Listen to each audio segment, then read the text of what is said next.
దెబ్బకు ఠా దొంగల ముఠ. ఇది పాత సినిమా టైటిల్ కాదు. మావిగన్ దెబ్బకు ఎల్లో దొంగల ముఠాకు దిమ్మ తిరిగి మైండ్ బ్లాంక్ అయింది. మచిలీపట్నం, విజయవాడ, గుంటూరు మాత్రమే కాదు, రాష్ట్ర వ్యాప్తంగా మావిగన్ మోడల్పై చర్చ మొదలైంది. మావిగన్ పై ట్రోలింగ్ చేస్తే ప్రజలు సైలెంట్ అయిపోతారని అనుకున్నారేమో, కానే కాదు. మావిగన్ దెబ్బకు ఠా దొంగల ముఠ అన్నట్లుగా పరిస్థితి మారింది. గ్రోత్ ఇంజన్ ఉండగా గుదిబండ ఎందుకు దండగా అన్న అభిప్రాయం అటు ఆలోచన పరుల్లో, ఇటు సామాన్య ప్రజల్లో వ్యక్తమవుతోంది. తండ్రి కొడుకులకు రాత్రిళ్లు నిద్ర పట్టడం లేదేమో. ఒకే రోజు ఇద్దరూ వేర్వేరు రీతిలో స్పందించారు. సీఎం చంద్రబాబేమో తాను చేస్తున్నది మావిగన్ మోడలే అంటూ ఆఖరికి జగన్ లైన్లోకి వచ్చేశారు. ఇండైరెక్ట్ గా జై కొట్టేశారు. అటు మంత్రి లోకేష్ ఏమన్నారో తెలుసా? మావిగన్లో మా అంటే మాయట, వి అంటే విధ్వంసమట, గన్ అంటే గందరగోళం, గన్ కల్చర్ అట. లోకేష్ గారికి ఎంత కడుపు మంట అంటే మచిలీపట్నం వాళ్ళు మాయగాళ్లట, విజయవాడోళ్ళు విధ్వంసం సృష్టిస్తారట, గుంటూరోళ్ళది గన్ కల్చర్ అట. ఆయన ఏం చెప్పాలనుకుంటున్నారో ఆయనకైనా అర్థమవుతోందా? జగన్పై కక్షతో, జగన్పై విద్వేషంతో ఒక ప్రాంతం పైన, అక్కడి ప్రజలపైన విషం కక్కే స్థాయికి మన విద్యాశాఖ మంత్రి ఎదిగిపోయారు. తండ్రేమో నాది మావిగన్ మోడలే అంటారు, కొడుకేమో మావిగన్ అంటే విధ్వంసమని, గన్ కల్చర్ అని విషం కక్కుతారు. తండ్రి కొడుకులతో పాటు పవన్ కళ్యాణ్ కూడా పిల్లి మొగ్గలు ఎందుకు వేస్తున్నారంటే అమరావతి కంటే మావిగన్ మోడలే బెస్ట్ అనే ఆలోచన ప్రజల్లోకి వచ్చేసింది. అందుకే ఆ ముగ్గురు పిల్లి మొగ్గలు వేస్తున్నారు. వీళ్ళు ఎంతలా దిగజారిపోయారంటే మావిగన్ మోడల్ను సపోర్ట్ చేసే వాళ్ళ భార్యల గురించి రాధాకృష్ణ నీచాతి నీచమైన రాతలు రాస్తే అతన్ని సమర్థించే స్థాయికి దిగజారిపోయారు. ఒకటి మాత్రం నిజం, మావిగన్ మోడల్ ప్రయోజనాలేంటి, అసలు నిజంగా ఈ మోడల్ అవసరమా లేదా, అమరావతి ఆవశ్యకత ఏంటి అన్న దానిపైన వీళ్ళు చర్చించరు. జస్ట్ ఎదురుదాడి చేస్తారు, ఎగతాళి చేస్తారు, టాపిక్ డైవర్ట్ చేస్తారు. ఇదంతా ఎందుకో తెలుసా? 2 లక్షల కోట్ల రూపాయల దోపిడీకి అవకాశం లేకుండా పోతుందన్న భయం. రైట్? మావిగన్ యొక్క దెబ్బ ఎలా ఉంది, మావిగన్ మన ఫ్యూచర్ అన్న అంశానికి సంబంధించి కొన్ని పాయింట్లు మనం స్క్రీన్ పైన చూద్దాం. ఎందుకు మావిగన్ను మన ఫ్యూచర్గా చెప్పుకోవాలి? మావిగన్కు ఉన్నది, అమరావతికి లేనిది. ఇప్పటికిప్పుడు ఒక గ్రోత్ ఇంజన్ తయారు చేసుకునేటటువంటి పొజిషన్లో మనం ఉన్నా సరే అమరావతి వైపు ఎందుకు వెళ్ళాలి? గ్రోత్ ఇంజన్ కావాలా, అమరావతి వంటి గుదిబండ కావాలా? 2 లక్షల కోట్లు అప్పులు చేసి తీసుకొచ్చి ఒకే ప్రాంతంలో కుప్పపోస్తే ఈ రాష్ట్రం ఆర్థికంగా చితికిపోవడం ఖాయమా కాదా? Simple point. అసలు మావిగన్లో ఉన్నదేంటి, అమరావతిలో లేనిదేంటి? సింపుల్గా ఒక 10 పాయింట్లు చెప్తాను, ఒకసారి వినండి సార్. గన్నవరం ఇంటర్నేషనల్ ఎయిర్పోర్ట్ ఉంది. మరి ఇంటర్నేషనల్ ఎయిర్పోర్ట్ అమరావతిలో ఉందా? కానీ నేను కడతాను అంటారు చంద్రబాబు నాయుడు గారు. ఎంత పెద్దది కడతారంటే ప్రపంచంలో ఎక్కడా లేనంత పెద్ద ఎయిర్పోర్ట్ కడతారట. అక్కడ మనం ఎయిర్పోర్టుకు వెళ్ళి ఫ్లైట్ ఎక్కాలంటే ఆ ఫ్లైట్ కోసం ఇంకో ఫ్లైట్ ఎక్కాలి, అంత పెద్దది కడతారట. ఇక Machilipatnam green field port, airport మాత్రమే కాదు పోర్టు కూడా ఉంది. అమరావతిలో ఉందా? లేదు. 2 రైల్వే జంక్షన్లు, విజయవాడ, గుంటూరు, అద్భుతమైన రైల్వే జంక్షన్లు, అన్ని ప్రాంతాలను కలిపేటటువంటి రైల్వే జంక్షన్లు 2 ఉన్నాయి. మరి అమరావతిలో ఉందా? లేదు. సింపుల్. 4 ప్రభుత్వ మెడికల్ కాలేజీలు, మచిలీపట్నం, విజయవాడ, గుంటూరు, మంగళగిరి ఎయిమ్స్, 4 మెడికల్ కాలేజీలు ఉన్నాయి. 4 నగరపాలక సంస్థలు ఉన్నాయి. నెక్స్ట్, అమరావతిలో ఇవేవీ లేవు. ఒకసారి గమనించండి, అమరావతికి లేనిది ఇవన్నీ కూడా. వాణిజ్య కేంద్రంగా విజయవాడ, మన ఆర్థిక రాజధానిగా విజయవాడ ఉంది ఇప్పటికే. వ్యాపార కేంద్రంగా గుంటూరు ఉంది. ఆసియాలోనే అతిపెద్ద మిర్చి యార్డ్ అక్కడుంది. నెక్స్ట్, NH65, NH16 నేషనల్ హైవేలు ఉన్నాయి సార్. 70 కిలోమీటర్లు మచిలీపట్నం టు విజయవాడ, విజయవాడ టు గుంటూరు ఒక 40 కిలోమీటర్లు, 110 కిలోమీటర్లు. ఇక సువిశాల సముద్ర తీరం, కృష్ణానది, ఈ 2 కూడా మావిగన్కు ఉన్నటువంటి ప్లస్ పాయింట్స్. అయితే ఇవేవీ లేవు సార్ అమరావతికి. ఇవన్నీ ఇప్పుడు తీసుకొస్తారట. 2 లక్షల కోట్లు అప్పులు చేసి చంద్రబాబు నాయుడు గారు తీసుకొచ్చి అక్కడ కుప్పబోస్తారట. ఆల్రెడీ మన చేతిలో ఉన్నదాన్ని వదులుకొని అమరావతిలో 2 లక్షల కోట్ల ధనాన్ని తీసుకొచ్చి అప్పుల రూపంలో తీసుకొచ్చి ప్రజల నెత్తిన రుద్దుతాను అని అంటున్నారు. ఎందుకు? సింపుల్ లాజిక్, అందరికీ తెలుసు కదా దేనికోసం చేస్తున్నారన్నది. నెక్స్ట్, ఇంకా కొన్ని పాయింట్స్ ఉన్నాయి, ఒకసారి స్క్రీన్ పైన చూద్దాం. రైట్, ఏపీకి ఏది బెస్ట్? కొన్ని కీ పాయింట్స్ చెప్తాను. మనకు అమరావతి కావాలన్నా మావిగన్ కావాలా? ప్రజలు నిర్ణయించుకోవాలి. ఈ చర్చ చంద్రబాబు నాయుడు గారు పెట్టరు, ఈ చర్చ లోకేష్ గారు పెట్టరు, ఈ చర్చ పవన్ కళ్యాణ్ గారు పెట్టరు, ఈ చర్చ రాధాకృష్ణ గారు పెట్టరు. కేవలం ఎదురుదాడి చేస్తారు, లేదా ఎగతాళి చేస్తారు, లేదంటే ట్రోలింగ్ చేస్తారు. అక్కడికే పరిమితం.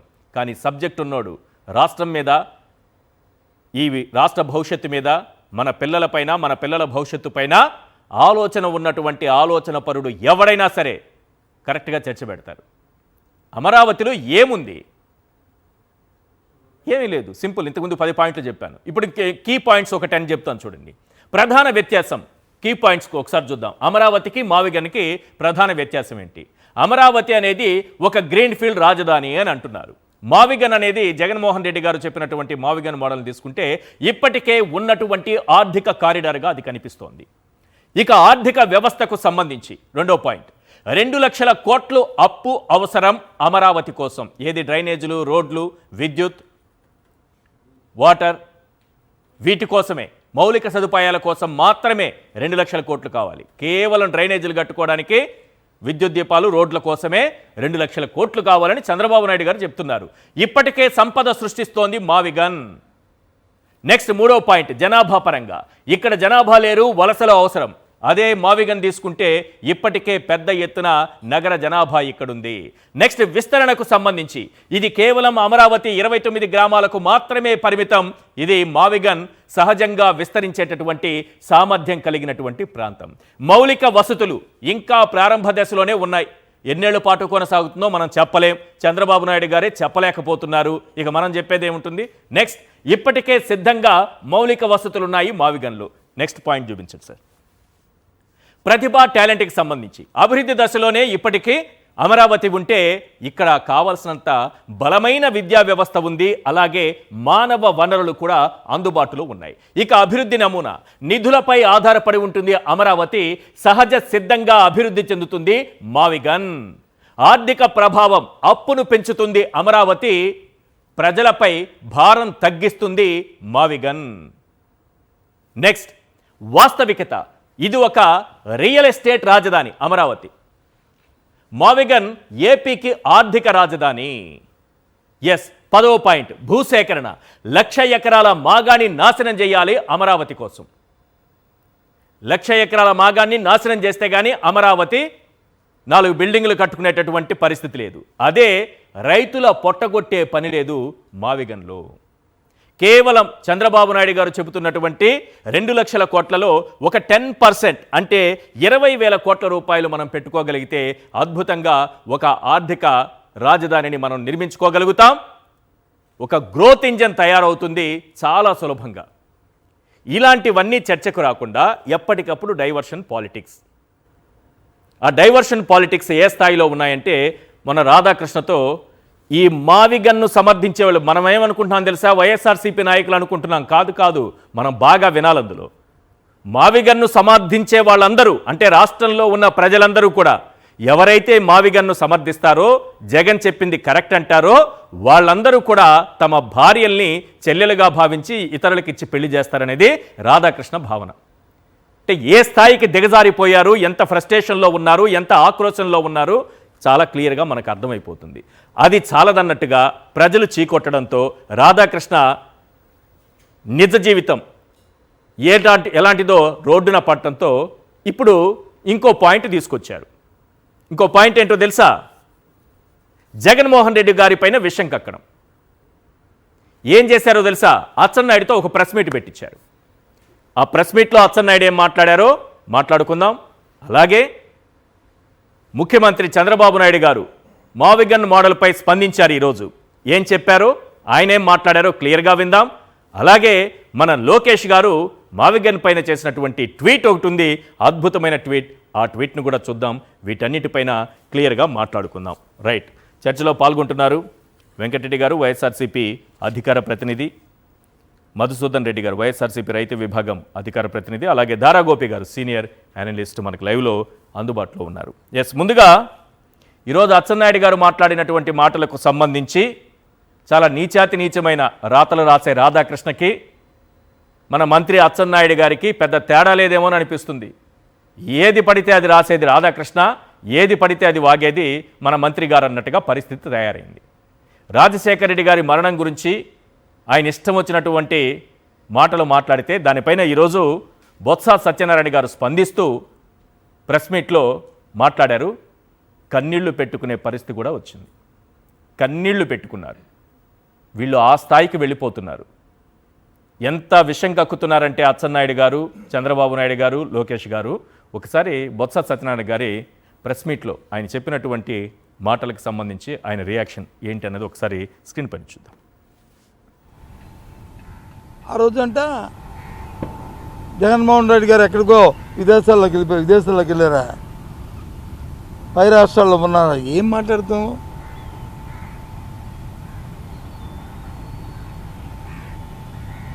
చనిపోయిన రోజునాడే నేనే ప్రత్యక్ష సాక్షిని పావురాలు కొట్టు వెళ్ళాను అన్వేషించడానికి. కేంద్రంతోనే రాష్ట్రంతోనే మా పక్క సంప్రదింపులు చేసి తెల్లవారు 5 గంట 4 గంటలకల్లా ఆ బాడీ ఎక్కడుందనేది ట్రేస్ చేసి కర్నూలులో వచ్చి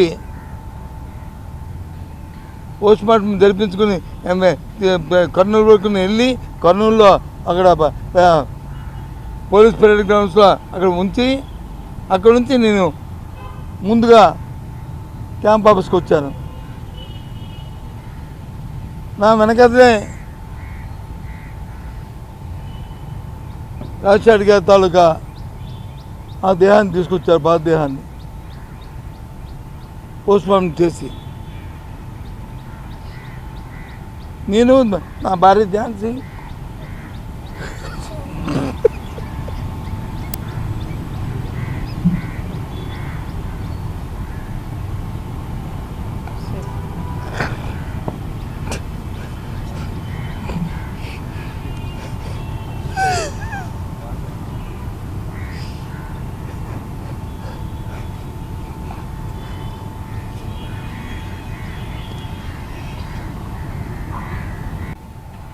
ఎస్ వెంకటరెడ్డి గారు,